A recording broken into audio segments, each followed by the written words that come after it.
వాజీ news కు స్వాగతం. నేను జ్యోతి. ముందుగా హెడ్లైన్స్ చూద్దాం. ధైర్యలక్ష్మి అవతారంలో భక్తులకు దర్శనమిచ్చిన కనక మహాలక్ష్మి అమ్మవారు. అమ్మని దర్శించుకునేందుకు తండోపతండాలుగా విచ్చేసిన భక్తులు.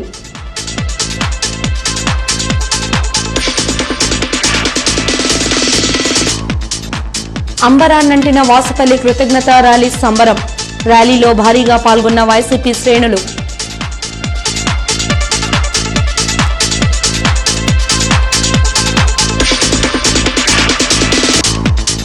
గాజువాకలో కలకలం రేపిన మహిళ మృతి.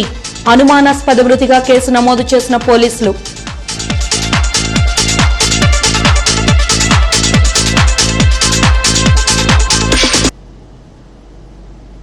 ఇక వివరాల్లోకి వెళ్తే, ఉత్తరాంధ్ర ప్రజల ఆరాధ్య దేవత, కోరిన కోర్కెలు తీర్చి కల్పవల్లి విశాఖ బురుజుపేటలో కొలువై ఉన్న శ్రీ కనక మహాలక్ష్మి అమ్మవారి ఆలయంలో దసరా శరన్నవరాత్రి మహోత్సవాలు అంగరంగ వైభవంగా నిర్వహించబడుతున్నాయి. అమ్మవారి అలంకరణలో భాగంగా ఈరోజు ధైర్యలక్ష్మి అవతారంలో అమ్మవారు భక్తులకు దర్శనమిచ్చారు. కరోనా నిబంధనలను పాటిస్తూ భక్తులు అమ్మవారి దర్శనార్థం తండోపతండాలుగా తరలివచ్చారు. కలువ పూల మధ్య అమ్మవారు అత్యంత ఆకర్షణీయంగా కానవచ్చారు. నేటి అవతార మహత్యాన్ని ఆలయ అర్చకులు వివరించారు. అలాగే మహోత్సవ వివరాలను ఆలయ కార్యనిర్వహణాధికారిని తెలిపారు. అమ్మవారి దర్శనానంతరం బీజేఎఫ్ అధ్యక్షులు గంట్ల శ్రీనుబాబు అమ్మవారి కృపా కటాక్షం గురించి తన అభిప్రాయాన్ని తెలియజేశారు. మేము కూడా ప్రతిరోజు అమ్మవారిని దర్శించుకుంటూ ప్రధానంగా ఉభయ రాష్ట్రాల్లో జర్నలిస్టులు అందరూ కూడా ఆరోగ్యాలతో ఉండాలని కోరుకుంటున్నాం. కోవిడ్ బారిన పడి అనేక మంది జర్నలిస్టులు తీవ్ర ఇబ్బందులు పాలయ్యారు. అయినప్పటికీ కూడా ప్రభుత్వం వారందరినీ ఆదుకోవాలని సంకల్పించింది. ప్రభుత్వానికి ప్రత్యేకంగా ముఖ్యమంత్రి గారికి ధన్యవాదాలు తెలియజేసుకుంటూ ప్రతి ఒక్కరూ కూడా అమ్మవారిని దర్శించి కృప పాత్రలు కావాలని వైజాగ్ జనస్వరం అధ్యక్షుడిగా కోరుతున్నాను. లక్ష కలువ పూజలతోటి అమ్మవారికి ఈరోజు పూజ చేయడం జరుగుతుంది. అలాగే ప్రతిరోజు కూడా అమ్మవారు ఇంకా విజయలక్ష్మి, విద్యాలక్ష్మి ఈ రూపంలో మనకు కనిపిస్తారు.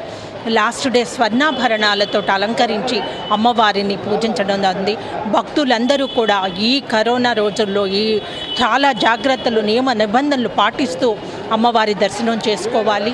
ప్రతి ఒక్కరూ మాస్క్ వేసుకొని, అదేవిధంగా కాళ్ళు చేతులు కడుక్కొని శానిటైజ్ చేసుకొని, లోపల కూడా సోషల్ డిస్టెన్స్ పాటిస్తూ అమ్మవారిని దర్శనం చేసుకొని ఆ తల్లి కరుణ కృపా కటాక్షాలకు ఉంటారనేసి కోరుకుంటూ ఉన్నాము.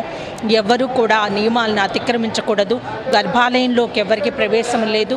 దూరం నుంచి ఆ తల్లిని దర్శనం చేసుకొని వెళ్ళవలసిందిగా కోరుతున్నాము. నేటి రోజున కూష్మాండేతి చతుర్థకం అని శారదా నవరాత్రులలో 4వ రోజున అమ్మవారు 3 రోజులు, అంటే నిన్న మొన్న అటుమన్న 3 రోజుల పాటు మహాకాళి అవతారంగా ఉండి మధ్య 3 రోజులు అంటే 4, 5, 6 రోజులు ఏవైతే ఉన్నాయో ఈ 6 రోజుల్లోనూ మహాలక్ష్మి రూపం ధరించింది. మహాకాళి, మహాలక్ష్మి, మహాసరస్వతి.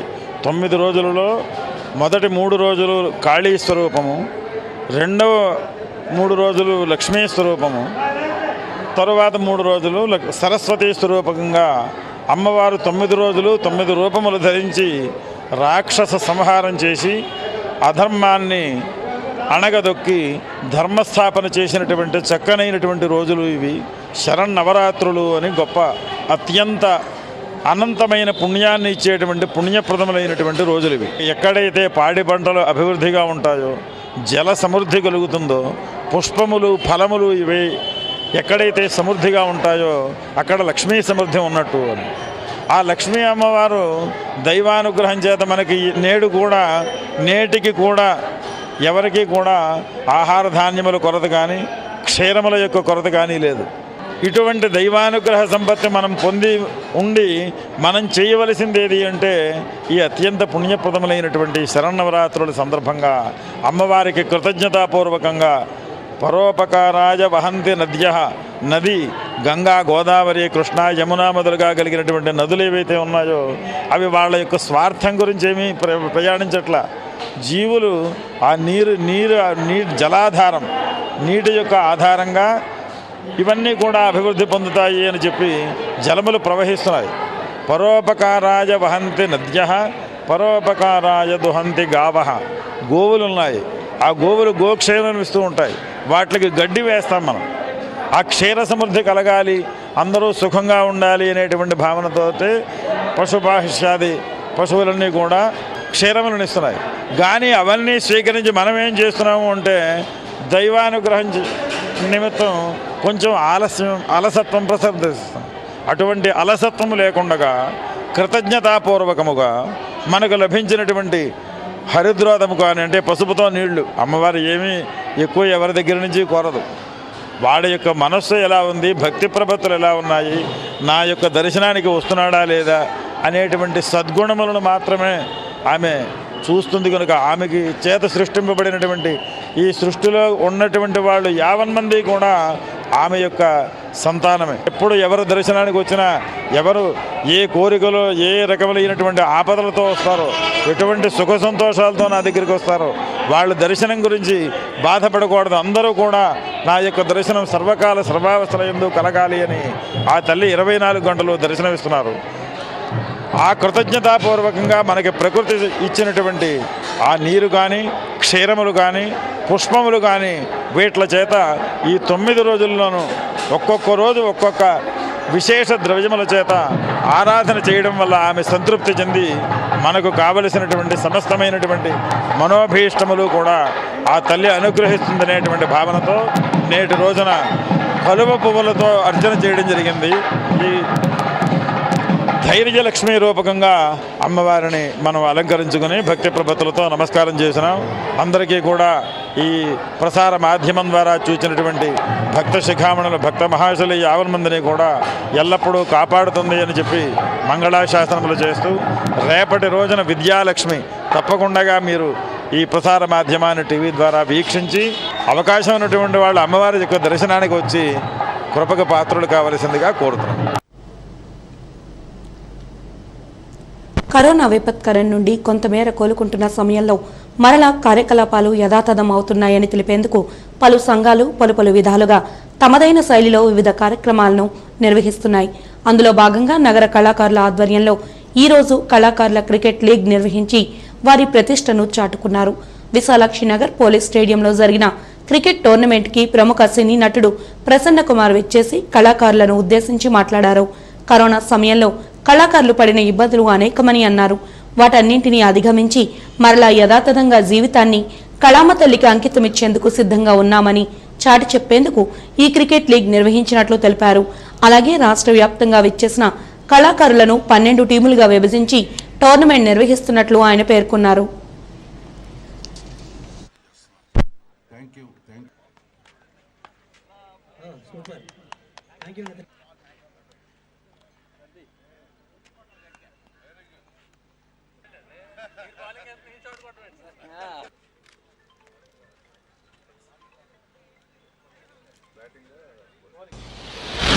కరోనా వలన ఆర్టిస్టులు చాలా ఇబ్బంది పడుతున్నారు.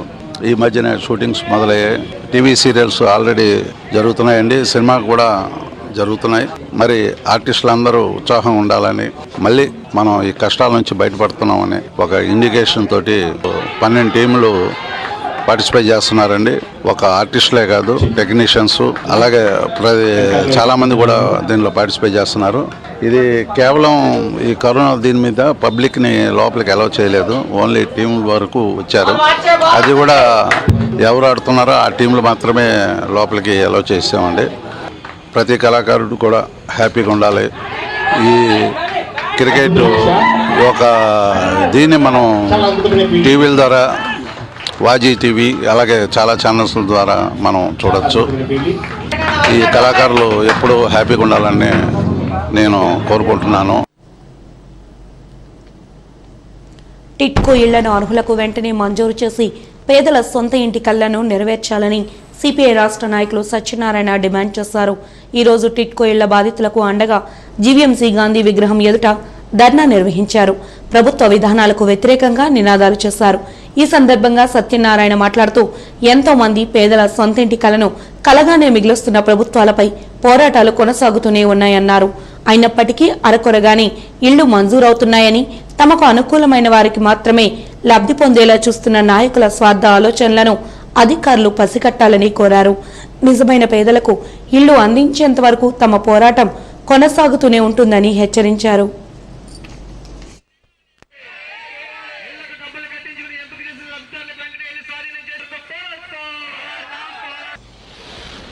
ఈ రాష్ట్రంలోని సొంత ఇల్లు లేనటువంటి పేదవారికి, దిగువ మధ్యతరగతి కుటుంబాలకి శాశ్వత గృహ వసతి కల్పించేటటువంటి ఉద్దేశంతో రాష్ట్ర వ్యాప్తంగా గృహాలు, ఇళ్ల స్థలాలు ఏమో మీకు 1+ అంటే G+3 నిర్మించిస్తాం, ఇల్లులే నిర్మించిస్తాము, అందులోని సింగిల్ బెడ్రూము, డబుల్ బెడ్రూమ్ ఫ్లాట్లు అని చెప్పని గత ప్రభుత్వం నిర్ణయం చేసి ఇళ్ల నిర్మాణానికి కొంత ప్రయత్నం చేశారు. వాస్తవానికి ఈ రోజుకి రాష్ట్ర వ్యాప్తంగా కొన్ని ఇల్లులు పూర్తయినప్పటికీ ఎక్కడా కూడా ఇల్లులు కేటాయించలే. గత ప్రభుత్వం చివరిలోని కొన్ని ఇల్లులు పూర్తయ్యాయి, వాళ్ళు అలాట్మెంట్ లెటర్లు ఇచ్చారు, కానీ ఇల్లులు స్వాధీనం చేయలే ఆ ప్రభుత్వం. ఈ ప్రభుత్వం ఇప్పుడున్నటువంటి జగన్మోహన్ రెడ్డి గారి ప్రభుత్వం అధికారంలోకి వచ్చిన తర్వాత రకరకాల పేర్లతోని ఇందులోని అనర్హులు ఉన్నారని చెప్పని వాటన్నిటిని మళ్ళీ మేము పునర్పరిశీలన చేస్తామని, రెండోది మీరు ఏవైతే డీడీలు కట్టారో వాళ్ళందరికీ మేము ఇవ్వమని చెప్పని ఇలా ఒక గందరగోళంలోకి నెట్టారు. వాస్తవానికి ఇక్కడ లబ్ధిదారులు ఉన్నారు, వీళ్ళేమీ అంత డబ్బు ఉన్నటువంటి వాళ్ళు కాదు, అప్పులు చేసి కట్టారు అది డిపాజిట్స్. వాళ్ళకి ఇల్లులు ఇవ్వకుండా ఇంకా అద్దెలలోనే వాళ్ళని ఉంచడం అని అంటే ఇటు ఏదైతే డిపాజిట్ కట్టారో డిపాజిట్కి వడ్డీ చెల్లించాలి, ఇంటద్దె చెల్లించాల్సినటువంటి పరిస్థితి వస్తూ ఉంది. ఇప్పుడు మళ్ళీ మీరు ఎవరినైతే మేము అర్హులుగా గుర్తించామో పోయి మీ సచివాలయంలో ఆ పేర్లు చూసుకోండి, లేని వాళ్ళందరూ మీ డీడీలు మీరు తీసుకెళ్ళిపోండి అని అంటే ఎన్నాళ్ళు తాత్సారానికి వీళ్ళు డిపాజిట్ చేసిన దానికి వడ్డీ ఎవరిస్తారు? ఏ పద్ధతుల్లో వాళ్ళు బతకాలి? ఈ నగరంలో, విశాఖ నగరంలో 157,000 మంది అర్హులని చెప్పని తేల్చారు. దానికి సంబంధించి వాళ్ళకి టిడ్కో ఇల్లు శాంక్షన్ కూడా వచ్చింది, కానీ నిర్మించినవి అయితే అన్నీ లేవు. 25,000 మాత్రమే నిర్మించారు. అంటే మీరు శాంక్షన్ అయిన దానిలో 6వ వంతు మాత్రమే నిర్మించారు. నిర్మించినవి కూడా ఇవ్వలే. మీరు ఇప్పుడు అలాట్మెంట్ లెటర్ ఇచ్చారు ఫలానా దగ్గర అని చెప్పన్నారు. మీకు వాళ్ళు కొన్ని చోట్ల ఇంటి దగ్గర మేము పరిశీలన చేసాం. గత 4-5 రోజులుగా ఈ జిల్లా వ్యాప్తంగా వివిధ ప్రాంతాల్లోని పురపాలక సంఘాల్లో, నగరపాలక సంస్థలోని ఈ నిర్మించినటువంటి టిడ్కో ఇల్లును పరిశీలన చేస్తే అనకాపల్లి ప్రాంతంలోని లబ్ధిదారులకి ఆ ఇల్లులు కేటాయించినట్టు లబ్ధిదారుల పేరు కూడా పైన ఆ ఇంటి పైన వాళ్ళు పెట్టారు, కానీ ఆ ఇల్లు స్వాధీనం చేయలే. ఎప్పటికీ లబ్ధిదారులు అద్దెలు చెల్లించుకోవాల్సినటువంటి పరిస్థితి ఉంది. ఇది సరైనది కాదు. తక్షణమే మీరు లబ్ధిదారులకి ఆ నిర్మించినంత మేరకు గుర్తించినటువంటి లబ్ధిదారులకి వెంటనే తక్షణమే ఇల్లులు స్వాధీనం చేయాలి. అలాగే ఇక్కడ ఏవైతే 157,000 గృహాలు మంజూరయ్యాయో మంజూరైన గృహాలన్నీ తక్షణమే నిర్మించి ఇంకా మీరు గుర్తించినటువంటి డీడీలు కట్టినటువంటి లబ్ధిదారులందరికీ కూడా ఆ ఇల్లులన్నీ స్వాధీనం చేయాలని చెప్పని సిపిఐగా మేము డిమాండ్ చేస్తున్నాం. ఇది ఏదో ఇక్కడనే కాదు, రాష్ట్ర వ్యాప్తంగా ఈ రోజుని ఈ ఆందోళన చేస్తున్నాం. లేని పక్షంలో మేము ఇప్పటికే గుర్తించాం లబ్ధిదారులను, వాళ్ళని తీసుకొని పోయి మేమే ఆ ఇల్లు వాళ్ళకి స్వాధీనం చేసేటటువంటి పరిస్థితి వస్తుంది. అలా చేస్తే అది ప్రభుత్వానికి అవమానం కాబట్టి ప్రభుత్వం తక్షణమే స్పందించి ఈ అర్హులైనటువంటి వారందరికీ కూడా ఈ గృహాలన్నింటినీ స్వాధీనం చేయాలని చెప్పని డిమాండ్ చేస్తున్నాం. రాష్ట్ర ప్రభుత్వం బీసీ కార్పొరేషన్ వేసినందుకు వైఎస్ రాజశేఖర రెడ్డి విగ్రహానికి పూలమాలలు వేసి ముఖ్యమంత్రి జగన్మోహన్ రెడ్డి చిత్రపటానికి పాలాభిషేకం చేశారు. నర్సీపట్నం ఎమ్మెల్యే పెట్ల ఉమాశంకర్ గణేష్ ఈ సందర్భంగా బీసీ కార్పొరేషన్ డైరెక్టర్లుగా నర్సీపట్నం నియోజకవర్గం నుండి నియమితులైన వారిని ఆయన సత్కరించారు. ముఖ్యమంత్రి జగన్మోహన్ రెడ్డి బీసీ కార్పొరేషన్లు ఏర్పాటు చేసినందుకు గాను నర్సీపట్నం ఎమ్మెల్యే పెట్ల ఉమాశంకర్ గణేష్ తన పార్టీ శ్రేణులతో కలిసి స్థానిక తహసీల్దార్ కార్యాలయం ముందు ఉన్న దివంగత నేత మాజీ ముఖ్యమంత్రి డాక్టర్ వైఎస్ రాజశేఖర రెడ్డి విగ్రహానికి పూలమాలలు వేసి నివాళులర్పించారు. అనంతరం జగన్మోహన్ రెడ్డి చిత్రపటానికి పాలాభిషేకం చేసి కృతజ్ఞతలు తెలిపారు. ఈ సందర్భంగా ఎమ్మెల్యే గణేష్ మాట్లాడుతూ భారతదేశ చరిత్రలో ఏ రాష్ట్రం లేని విధంగా బీసీలకు కార్పొరేషన్ ఏర్పాటు చేయడం ఎంతో శుభ పరిణామమన్నారు. వీటి ద్వారా బీసీల జీవన స్థితిగతులు మరింత మెరుగుపడతాయన్నారు.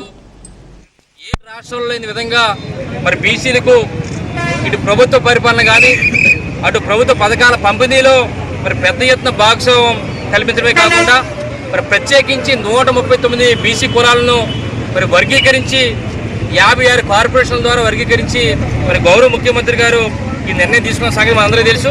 అంటే సుమారుగా 672 మందిని డైరెక్ట్గా నియమించి ఒక నూతన నాయకత్వం తేవడానికి గౌరవ ముఖ్యమంత్రి శ్రీ వైజాగ్రమణి గారు మరి ఈ కార్పొరేషన్ ఏర్పాటు చేసిన సంగతి అందరూ కూడా చూసాం. మరి నిన్ననే మరి మొన్న ప్రకటించడం సంగతి జరిగింది. మరి నిన్న మరి డైరెక్టర్లను కూడా మరి ప్రకటించిన సంగతి అందరూ కూడా తెలుసు. అయితే మరి వీటి ద్వారా బీసీల జీవన స్థితిగతులు మరింత మెరుగుపరచాలనే ఉద్దేశంతో జగన్మోహన్ రెడ్డి గారు ఈ విధంగా ఈ కార్యక్రమాన్ని నిర్వహించడం జరిగింది.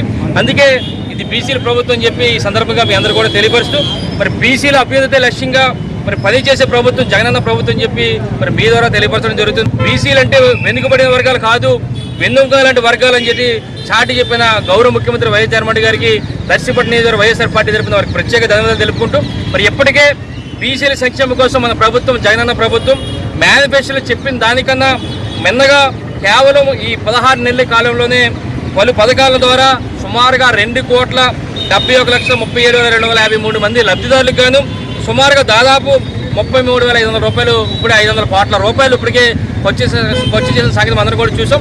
మరి దీనికి మరి ఈ రాష్ట్ర వ్యాప్తంగా బీసీలందరూ కూడా హర్షాతికలు వ్యక్తం చేస్తూ ముఖ్యంగా నర్సీపట్నం నియోజకవర్గంలో మరి సుమారుగా ఇప్పటికే ముస్లిం కార్పొరేషన్ ద్వారా మరి షేక్ బషీర్ ఉందా బేగం గారిని మరి డైరెక్టర్గా ఇప్పటికే అనౌన్స్ చేయడం జరిగింది. అలాగే అయ్యరక కార్పొరేషన్ ద్వారా కర్రి రమణబాబు గారు శ్రీని గారిని అలాగే మరి శ్రీమతి కర్రి కనమాలక్ష్మి గారిని కూడా మరి డైరెక్టర్లుగా నియామకం చేయడం జరిగింది. అలాగే కుమ్మరి శాలివాహన కార్పొరేషన్ ద్వారా దేవారపు అర్జున్ వెంకటరావు గారిని కూడా మరి డైరెక్టర్గా నియమించడం జరిగింది. ప్రజా సమస్యల పరిష్కారానికి ప్రభుత్వం పాటుపడాలని, స్వలబ్ధి కార్యకలాపాల కన్నా ప్రజా అవసరాలపై దృష్టి పెట్టాలని ఎమ్మెల్సీ మాధవ్ అన్నారు. దువ్వాడ సెక్టర్ 1లో శ్రీ షిరిడి సాయిబాబా ఆలయంలో ప్రత్యేక పూజలు నిర్వహించి అనంతరం వార్డు నాయకులు దాడి నోకరాజు, కన్నన్రెడ్డి నరసింగారావు ఆధ్వర్యంలో గ్రామ పెద్దలు, ప్రజలు కలిసి మాధవ్ దృష్టికి కొన్ని సమస్యలు తీసుకువెళ్లారు. అందులో విఎస్ఈజెడ్ రోడ్డుకి అడ్డంగా కట్టిన గోడ సమస్య ఉండగా వెంటనే అక్కడి పరిస్థితిని ఆయన పరిశీలించారు. ఈ సందర్భంగా ఎమ్మెల్సీ మాధవ్ మాట్లాడుతూ కంపెనీలో పనిచేస్తున్న చుట్టుపక్కల 20 గ్రామాల ప్రజల విన్నపాన్ని కంపెనీ యాజమాన్యం దృష్టికి తీసుకువెళ్లి ప్రజల సమస్యను పరిష్కరించేలా కృషి చేస్తారన్నారు. అడ్డుగా కట్టిన గోడ కారణంగా సుమారు 6 కిలోమీటర్లు చుట్టూ తిరగాల్సి వస్తోందని, దీంతో ప్రజలు నానా అవస్థలు పడుతున్నారని అన్నారు. ఈ సమస్యను అధికారులు గుర్తించి వెంటనే పరిష్కరించాలని కోరారు. వెదురు నరవ సంబంధించిన అనేక మంది కార్మికులు ఈ బిఎస్సీజెడ్లో పనిచేస్తున్నారు. వేలాదిగా పనిచేసే వీళ్ళందరికీ కూడా అనేక రకాల ఇక్కట్లునే వాళ్ళ యొక్క భూముల్ని ఇచ్చి ఈ యొక్క ఫ్యాక్టరీలు ఇక్కడ కట్టిన తర్వాత ఆ ఫ్యాక్టరీలోకి వెళ్ళడానికి ఏదైతే ప్రధాన ద్వారం నుంచి వెళ్ళాలంటే చాలా కష్టంగా ఉంది. గతంలో వీళ్ళకి యాక్సెస్ ఉండేది. గ్రామస్తులందరూ కూడా ఎవరైతే పనిచేస్తున్నారో వాళ్ళు వెళ్ళడానికి విఎస్సీజెడ్లోకి వెళ్ళడానికి సౌలభ్యంగా ఈ ఊర్లోంచి వెళ్ళే విధంగా అవకాశం ఉండేది. అవకాశాన్ని కల్పించాలని గ్రామ పెద్దలందరూ మా దాడి నూకరాజు గారి ఆధ్వర్యంలో అడగటం జరిగింది. దాన్ని పరిశీలించడం కోసం ఇవాళ రావటం జరిగింది. ముఖ్యంగా ప్రజల యొక్క సౌలభ్యం కోసమే ప్రభుత్వాలు అలాగే పరిశ్రమలు ఉండాలి అని చెప్పి మనందరి యొక్క లక్ష్యం, ప్రభుత్వ లక్ష్యం కూడా అది. సో వాళ్ళని నిరాశ్రయాలు చేసే విధంగా, వాళ్ళని ఆ ప్రాంతం నుంచి తరిమివేసే విధంగా ఏ ప్రాజెక్టు రాకూడదు. ఒకవేళ ప్రాజెక్టు వచ్చినా కూడా దాంట్లో వాళ్ళు సరి సమానంగా ప్యాకేజ్ ఇవ్వడంతో పాటు వాళ్ళు దాంట్లో భాగస్వాములు చేయాలి అని చెప్పి మన ఆలోచన. సుమారు ఎల్ఎల్ఆర్ 2013 ఏదైతే వచ్చిందో రీహాబిలిటేషన్ ప్యాకేజ్, దాంట్లో కూడా ప్రధానంగా రాసింది భూమి పోయిన ప్రతి వాడికి భూమి ఇవ్వాలని చెప్పి, అలాగే ఉపాధి పోయిన వాడికి ఉపాధి కల్పించాలి. ఆ విధంగానే తన ఏ భూమిని అయితే కోల్పోయాడో మిగతా హక్కులు ఏవైతే ఉన్నాయో యాక్సెసిబిలిటీ టు ద ల్యాండ్ అది కూడా ఉండాలి అని చెప్పి దాంట్లో పొందుపరిచారు. ఆ విధంగా ఈ గ్రామ ప్రజలందరూ కూడా కోరుకునే విధంగా ఏ పరిశ్రమలు అయితే పనిచేయడానికి వెళ్తున్నారు ఈ గ్రామం ద్వారా వాళ్ళకి చాలా సౌలభ్యంగా ఉండడానికి, ఈజీగా ఉండడానికి యాక్సెస్ కోసం అడగటం జరిగింది. తప్పకుండా ఆ ప్రయత్నం చేయటం, అలాగే కేంద్రం సంబంధించిన మినిస్ట్రీ ఆఫ్ కామర్స్ కింద ఈ విఎస్సి జెడ్ వస్తుంది కనుక ఆ విధంగా వాళ్ళపైన కూడా ఒత్తిడి తీసుకొచ్చి ఈ విధంగా వీళ్ళకి మార్గం ఇచ్చే విధంగా ప్రయత్నం చేస్తాం. జేడీ విఎస్సి జెడ్తో కూడా మన జాయింట్ డైరెక్టర్తో మాట్లాడి ఆ ప్రయత్నం ఆ విధంగా ఇచ్చే విధంగా తప్పనిసరిగా కృషి చేసి ఆ విధంగా తెచ్చే ప్రయత్నం చేస్తానని మీ అందరికీ మనం చేస్తాం. గాజువాక అగనంపూడి 56వ వార్డులో నివాసముంటున్న జెర్రిపోతుల లక్ష్మి భర్త మరణించి 10 సంవత్సరాలు అవుతున్నప్పటికీ ఇప్పటి వరకు పెన్షన్ కానీ పిల్లలకు అమ్మఒడి కానీ అందకపోవడంతో ఆమె అనేక మార్లు అధికారుల దృష్టికి తన సమస్యను తీసుకువెళ్లినప్పటికీ ఫలితం లేకపోవడంతో ఆమె బీజేపీ నేతలను ఆశ్రయించారు. తనకు ఎటువంటి ప్రజా సంక్షేమ ఫలాలు అందటం లేదని, వాలంటీర్ల నుండి పై స్థాయి అధికారుల వరకు ఏ ఒక్కరూ తనను పట్టించుకోవడం లేదని బాధితురాలు ఆరోపించారు. ఆమె సమస్యను తెలుసుకున్న బీజేపీ నేత కన్నన్రెడ్డి నరసింగారావు వివరాలు స్వయంగా అడిగి తెలుసుకున్నారు. ఈ సందర్భంగా ఆయన మాట్లాడుతూ రాష్ట్ర ప్రభుత్వ నిర్లక్ష్య ధోరణి వలన పేద ప్రజలు తీవ్ర ఇబ్బందులకు గురవుతున్నారని, లేని భూమిని ఉన్నట్లు సృష్టించి వరుస తప్పిదాలు చేసి అవి పేదలపై బనాయించడం ప్రభుత్వానికి సదా మామూలైందని ఆగ్రహం వ్యక్తం చేశారు. బాధితురాలి సమస్యను త్వరలో పరిష్కరించబడేలా అధికారులపై ఒత్తిడి తెస్తామన్నారు. బాధితురాలికి కొన్ని నిత్యావసరాలను కూడా అందజేశారు.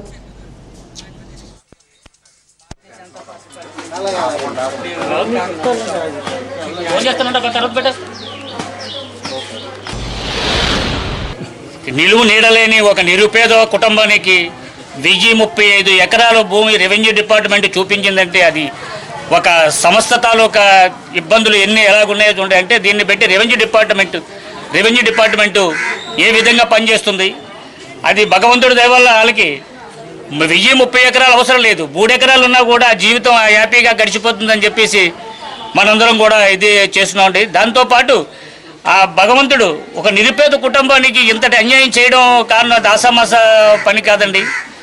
చిన్న కుర్రాడు నాకు 1000 ఎకరాలు వద్దు, అతను చక్కటి హృదయాన్ని మనం అర్థం చేసుకోవాలి. నాకు 1000 ఎకరాలు అవసరం లేదండి, 3 ఎకరాలు ఉంటే చాలు, 1000 ఎకరాలు నేను తిరిగి గవర్నమెంట్కి నేనే దానం చేస్తానని చెప్పినంత లాలాజీకి పెంచిన రెవెన్యూ డిపార్ట్మెంట్కి జోహార్ చెప్తున్నానండి. జెర్రిపోతుల జ్ఞానేశ్వర్ అనే 10th క్లాస్ చదివే కుర్రాడి పేరు మీద 1000 ఎకరాల 32 ఎకరాలు భూమి ఉన్నట్లు మరి ఆన్లైన్లో చూపించడం వల్ల వాళ్ళకి రాష్ట్ర ప్రభుత్వం కేంద్ర ప్రభుత్వం నుంచి రావాల్సిన సంక్షేమ పథకాలు ఏవి రావడం లేదు. వారికి అమ్మఒడి కూడా వర్తించలేదని ఫీజు కూడా చెల్లించలేని పరిస్థితి. మరి వాళ్ళ నాన్నగారు కూడా 10 సంవత్సరాల క్రితమే చనిపోయారు. వాళ్ళ అమ్మగారు కుట్టు మిషన్తో కుట్టి మరి ఆ జీవనం సాగిస్తున్నారు. అంత పేదవారికి మరి ఈ గ్రామ వాలంటీర్లు వీళ్ళు అధికారులు నిర్లక్ష్యం వల్ల వారు చాలా ఇబ్బందులు గురవుతున్నారు. ఖచ్చితంగా ఈ సమస్య పరిష్కారం అయ్యేంత వరకు భారతీయ జనతా పార్టీ వారికి అండగా ఉంటుంది. పేదలకి ఎటువంటి సమస్య ఎక్కడున్నా సరే మరి భారతీయ జనతా పార్టీ వారికి ప్రాబ్లం సాల్వ్ అయ్యేంత వరకు మేము పోరాటం చేస్తామని తెలియజేస్తాం. రాష్ట్ర ముఖ్యమంత్రి జగన్మోహన్ రెడ్డి వెనుకబడిన కులాల అభ్యున్నతి కోసం ఎంతగా పరితపిస్తున్నారో ఆయన ప్రకటించిన కార్పొరేషన్లే ఉదాహరణ అని దక్షిణ నియోజకవర్గ శాసనసభ్యులు వాస్పల్లి గణేష్ కుమార్ కొనియాడారు. ఇటీవల జగన్ ప్రకటించిన కార్పొరేషన్లకు ఈ రోజు ఆయన వినూత్నంగా కృతజ్ఞతలు తెలిపారు. ప్రకటించిన కార్పొరేషన్ జాతుల జీవన విధానాలు ప్రతిబింబిస్తూ భారీ ర్యాలీ నిర్వహించారు. జగదాంబ జంక్షన్ నుండి పాతపట్నం వరకు ర్యాలీ కోలాహలంగా సాగింది. అంతకుముందు జగదాంబ కూడల్లో ఉన్న మాజీ ముఖ్యమంత్రి వైఎస్ రాజశేఖర్ రెడ్డి విగ్రహానికి పాలాభిషేకం చేశారు. అలాగే ర్యాలీలో పాల్గొనేందుకు నగర నలుమూలల నుండి వచ్చిన వివిధ వెనుకబడిన కులాల వారిని పలకరిస్తూ జగన్ సుపరిపాలనను కొనియాడుతూ ప్రతిపక్ష పార్టీల దురహంకారాలను ఎండకడుతూ కార్యకర్తల్లో నూతన ఉత్తేజాన్ని నింపారు. ఈ సందర్భంగా ఆయన మీడియాతో మాట్లాడుతూ దేశ చరిత్రలో ఎన్నడూ ఎక్కడా లేని విధంగా సీఎం జగన్మోహన్ రెడ్డి పాలన అందరి మన్నలను పొందుతోందన్నారు. వెనుకబడిన కులాల వారిని గుర్తించి వారి అభ్యున్నతికి ఎనలేని సేవలు చేస్తున్న జగన్మోహన్ రెడ్డి భవిష్యత్తులో ప్రజలకు మరింత చేరువవుతారన్నారు.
ఆంధ్ర రాష్ట్రంలోని బీసీ కులస్తులు మాలాంటి వాళ్ళు ఎంతోమంది వెనకబడిపోయి మా లిబర్టీనేమో హరించేశారన్నమాట.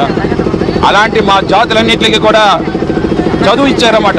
మరి ఈరోజు అదే నాయకుడి యొక్క తనయుడు లెగసీ అన్నమాట, వారసత్వం పుచ్చుకొని పుట్టినటువంటి నాయకుడు ఈరోజు మా జాతులన్నిటికీ కూడా 139 బీసీ కులాలకి 56 కార్పొరేషన్లు వేసి 690 మంది డైరెక్టర్లు వేసి ఈరోజు మాకేమందిస్తున్నారంటే ముఖ్యంగా ఫ్రీడమ్. మాకేమో ఈరోజు ఒక ఫ్రీడమ్ ఇచ్చారన్నమాట. అదే మాదిరిగా ఎకనామికల్గా డెవలప్ అవ్వాలని చెప్పేసి మాకు బాట వేశారు ఈరోజు ఈ ఆంధ్ర రాష్ట్రంలో. అదే మాదిరిగా ఈరోజు ముఖ్యంగా ఏదైతే పొలిటికల్ పవరు కోల్పోయారో ఈ జాతులన్నీ కూడా వాళ్ళకి పొలిటికల్ పవరు వాళ్ళ గడప దగ్గరికి తీసుకుని వెళ్ళాలని చెప్పేసి ఈరోజు మమ్మల్ని 56 కార్పొరేషన్ చైర్మన్ అయినవే కాకుండా కల్లో కూడా అనుకునే వాళ్ళందరినీ కూడా డైరెక్టర్లు చేశారు. 12 మంది డైరెక్టర్ని. రోజేమో జగన్మోహన్ రెడ్డి గారు ఏమో 50% మహిళలకి కరెక్ట్గా ఇంకా ఎక్కువ శాతమే ఇచ్చారన్నమాట. అటువంటి మహానుభావుడికి ఈరోజేమో వందనాలు తెలపడం కోసం చెప్పేసి ఏదైతే లెజెండ్ ఉన్నారో వైఎస్ రాజశేఖర రెడ్డికి బలాభిషేకం చేసి ఊరేగింపుతో ఆటపాటతో కులస్తులందరూ కూడా వాళ్ళ యొక్క వృత్తి ధర్మాన్ని ఏమి నమ్ముతున్నారు, వాళ్ళు ఏ డ్రెస్ వేసుకుంటారు ఆ డ్రెస్లో, అలాగే వాళ్ళు ఏ పనిముట్లు నమ్ముకుంటారు ఆ పనిముట్లన్నీ కూడా ఊరేగిస్తూ ముందుకు సాగుతున్నాం అని చెప్పేసి మీ అందరూ కూడా తెలియజేసుకుంటూ విశాఖ శారదాపీఠంలో దేవి శరన్నవరాత్రి మహోత్సవాలు వేడుకగా కొనసాగుతున్నాయి. శారదా స్వరూప రాజశ్యామల అమ్మవారు ఈరోజు లలితా త్రిపుర సుందరి అవతారంలో భక్తులకు దర్శనమిచ్చారు. చెరుకుగడ చేతబట్టి భక్తులను అనుగ్రహించారు. రాజశ్యామల అమ్మవారి ఆలయంలో పీఠాధిపతులు స్వరూపానందేంద్ర, స్వాత్మానందేంద్ర ప్రత్యేక అభిషేకాలను నిర్వహించారు. అమ్మవారి పాదాల చెంత ప్రతిష్ఠించిన శ్రీచక్రానికి నిర్విరామంగా 7 గంటల పాటు సవావర్ణ అర్చన చేశారు. అభిషేక సమయంలో రాజశ్యామల అమ్మవారు నిజరూపంలో దర్శనమిచ్చారు. లోక కళ్యాణార్థం విశాఖ శ్రీ శారదాపీఠం చేపట్టిన చండీయాగం, శ్రీమద్ దేవి భాగవత పారాయణ మహాయజ్ఞం అత్యంత భక్తి ప్రపత్తులతో కొనసాగుతున్నాయి.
జీవీఎంసీ 89వ వార్డు పరిధి ఎల్లపువానిపాలెం నుండి ఎయిర్పోర్ట్కు వెళ్లే దారిలో రైల్వే వంతెన శిథిలావస్థకు చేరుకుంది. వర్షాకాలంలో ఈ అండర్ వార్త్వే రాకపోకలు సాగించేందుకు ప్రజలు నానా అవస్థలు పడుతున్నారు. రోడ్డు పూర్తిగా గోతులమయంగా మారడంతో సమీప ప్రాంతవాసులు ఇక్కట్లో ఎదుర్కొంటున్నారు. ఈ సమస్యను వెంటనే పరిష్కరించాలని కోరుతూ 89వ వార్డు బీజేపీ ఆధ్వర్యంలో నిరసన తెలిపారు. ప్రజలకు ఇబ్బంది లేకుండా అండర్ పాత్వే బ్రిడ్జికు మరమ్మతులు చేయించాలని వార్డు అధ్యక్షులు Golle Appalaraju, railway ZRUCC member GC Naidu demand చేశారు. 14 ప్రాంతాల ప్రజలు ఈ రహదారి గుండా రాకపోకలు సాగిస్తున్నారని రైల్వే అధికారులు స్పందించి సమస్యను పరిష్కరించాలని కోరారు.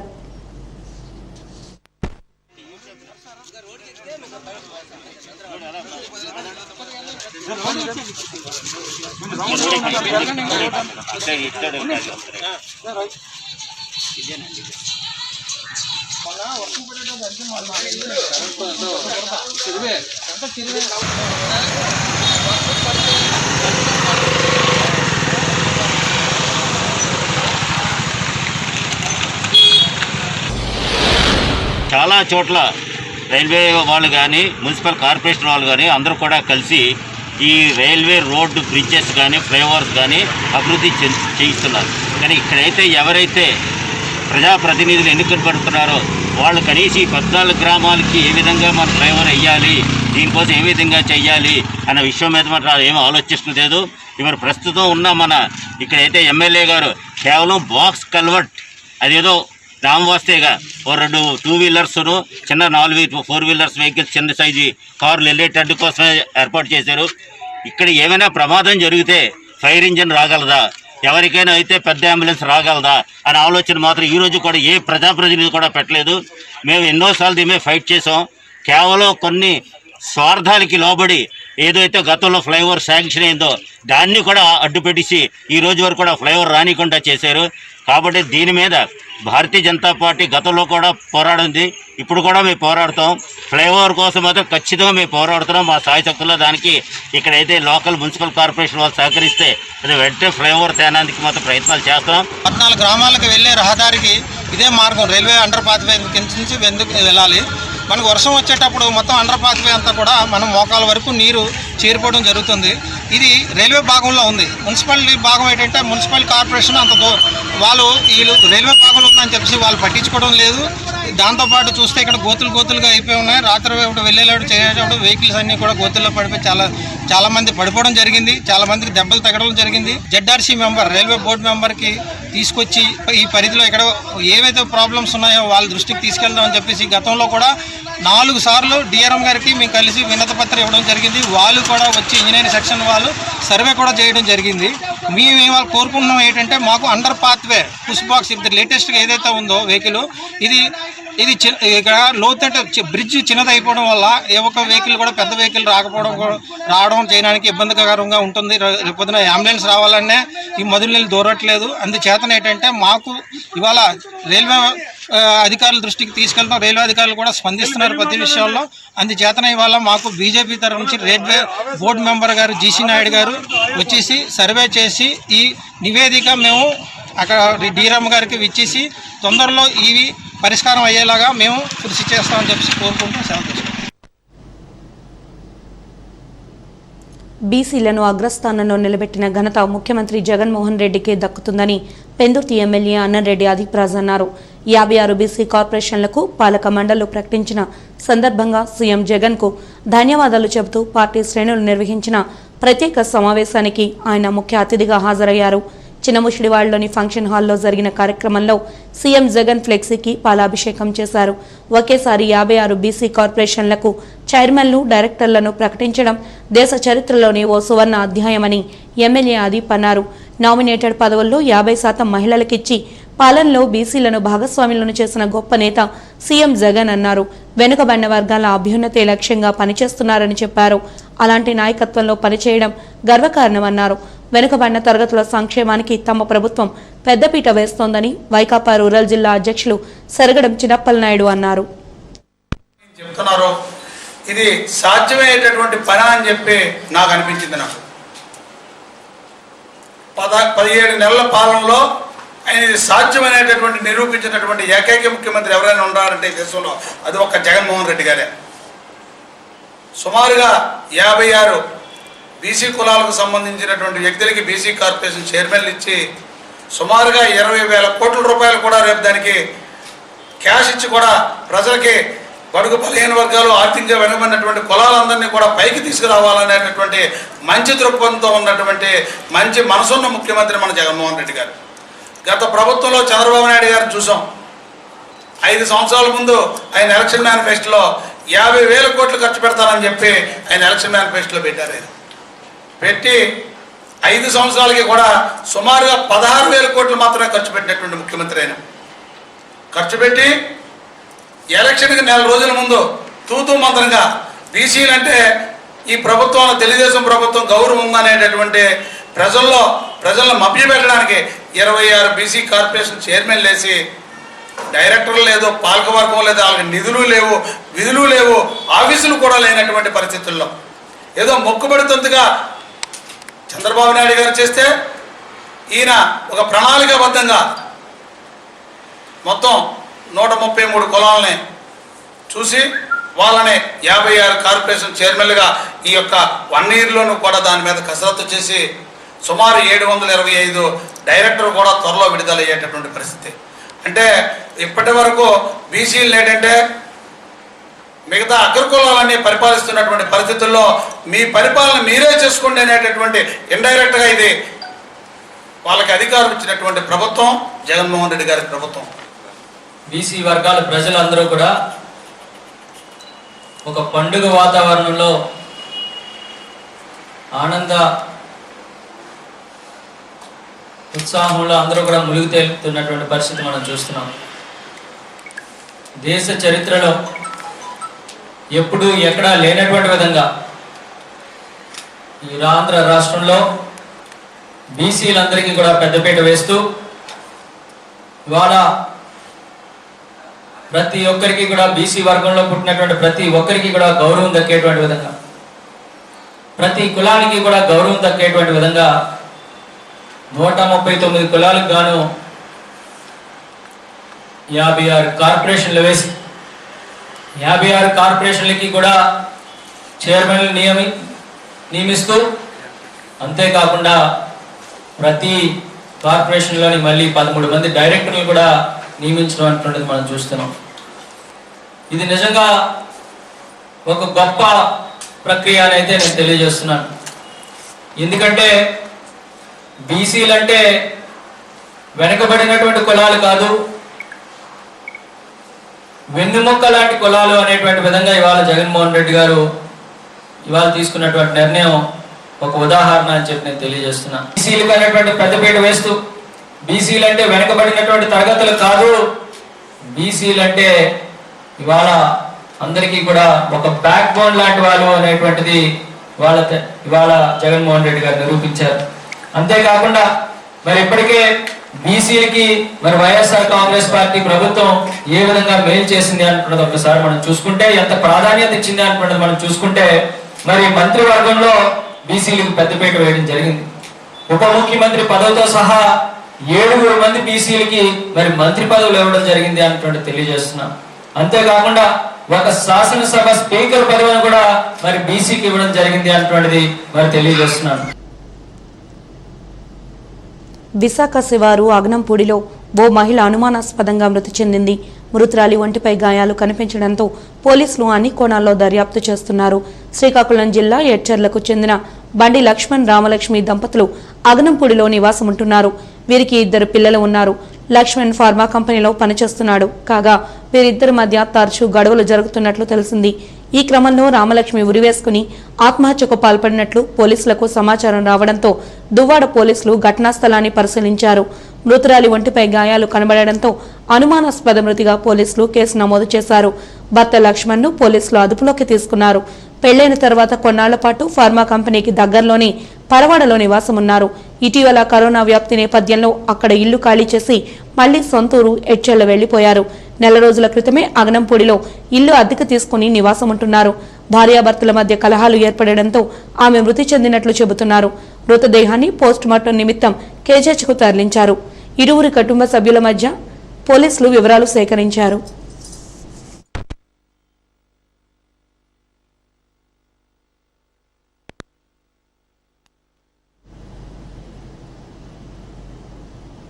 వాజీ న్యూస్ ముగించే ముందు హెడ్లైన్స్ మరొకసారి చూద్దాం.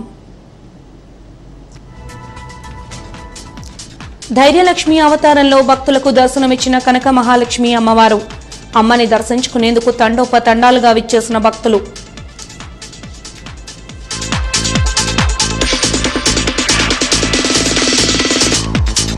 అంబరాన్నంటిన వాసుపల్లి కృతజ్ఞతా ర్యాలీ సంబరం. ర్యాలీలో భారీగా పాల్గొన్న వైసీపీ శ్రేణులు.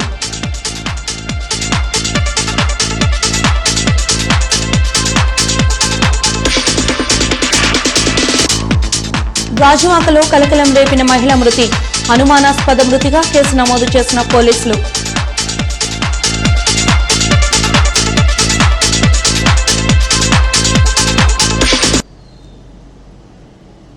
వాజీ న్యూస్ ఇంతటితో సమాప్తం. నమస్కారం.